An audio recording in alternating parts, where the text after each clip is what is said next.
Всем привет, ребята! С вами Егорыч. Вы, наверное, уже видели видео Сливки Шоу.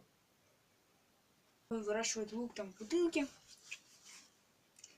В опилках в земле. Ну, я ж такой, недолго думая, решил попробовать, как это все сделать. Да. И, короче, посмотрите, что с этого получилось. Все, давайте, поехали, брат. Ребята, ну чё? Вот это мой лук. Оп. Оп. Оп. И оп. Короче, попытался я вырастить его. Ну, сейчас посмотрим, что есть. Ребятки, это первый паросток. Китя, не лезь. Вот. Тут начинают. И тут немного. Но, ребятки, и тут-то есть такой прикольчик. Вот. Вырос. Вроде больше я тут не наблюдаю.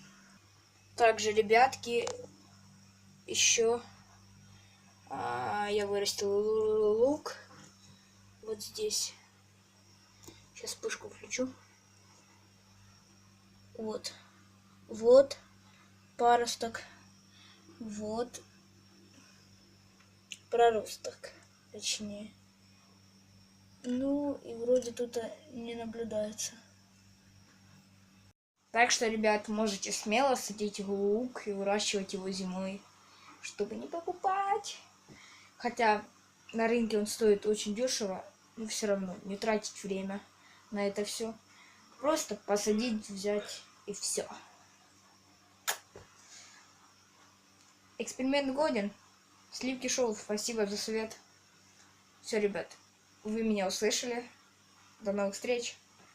Покажу итоги моего луковыращивания через недельки-две. Ну все, ребят, давайте. Окей, давай.